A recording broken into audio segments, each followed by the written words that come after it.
तनाज़े का पस मंज़र हमास और इसराइल और फ़लस्तीनी गिरोह हमास के दरमियान तनाज़े के जहां पर होता है। जो वक़्त के साथ साथ मज़ीद पेचीदा होता गया, यह तनाज़ा शनाख्त और आज़ादी के पीछे हमसाय पर मबनी है। ये दोनों फ़रीक़ैन के लिए इंतहाई हसास है। हमास जो गज़ा की पट्टी पर हुकूमत करती है, इनके दरमियान कई जंगें तो तशद्दुद झड़पें हो चुकी हैं, जिनमें खत्तों को अदना इस्तेकाम का शिकार बना दिया है।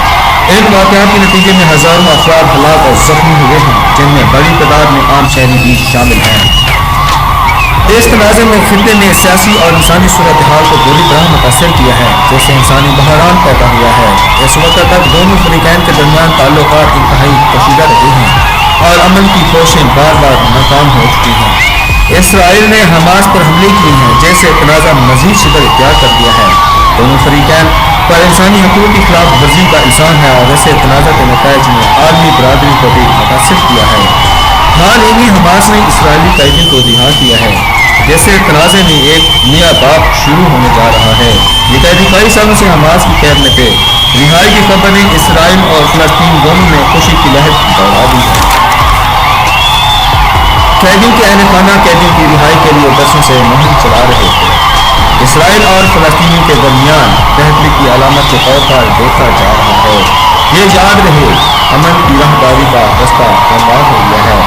रिहाई के पीछे कई अवामिल का कमा है। आलमी बरादरी जिसमें मुख्तलिफ मुल्कों के सफारत खाने इस मामले पर गहरी बातचीत की है। कई ममालिक की तंजीमें हमास पर जोर दे रही थी कि कैदियों को रिहा करें। अब से अवाम में खुशी की लहर दौड़ गई है। ये एक ऐसा मौजू है जो आलमी सतह पर मुख्तलिफ मौजू को जन्म देता है। इसराइल के रिहाई पर कैदियों के मिले जुले रद्द अमल सामने आए हैं। इसराइल में बहुत से लोगों ने खुशी का इजहार किया है और हुकूमत पर जोर दिया है कि कैदियों की रिहाई के लिए मज़ीद कोशिश करे, लेकिन कुछ इसराइली ने इसराइल की मुखालफत की है और उसे हमास के सामने कमजोरी करार दिया है। ये एक ऐसा मामला है और ये फैसला खतरनाक हो सकता है। उनका कहना है कि इससे हमास को मज़ीद हमले की तरगीब मिलेगी।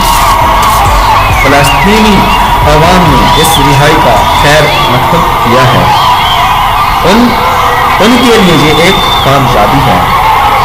वहाँ से इसराइल के साथ तनाज़ा के खात्मे की तरफ एक कदम है। उनके दिलों में अमन की उम्मीद जाग चुकी है। ताहम मुख्तसर फ़लस्तीनी भी इस बात पर जोर दे रहे हैं कि इसराइल को तमाम फ़लस्तीनियों को रिहा करना होगा। उनके मुतालबात अभी भी पूरे नहीं हुए। मुस्तक़बिल की तरफ देखना गैर यकीनी सूरत हाल इसराइली कैदियों की रिहाई में इसराइल और हमास के दरमियान ताल्लुकात को बेहतरी आई है। अब ये देखना होगा कि इस तनाज़े के खात्मे के लिए दोनों फरीकों को मुश्किल फैसले करने होंगे।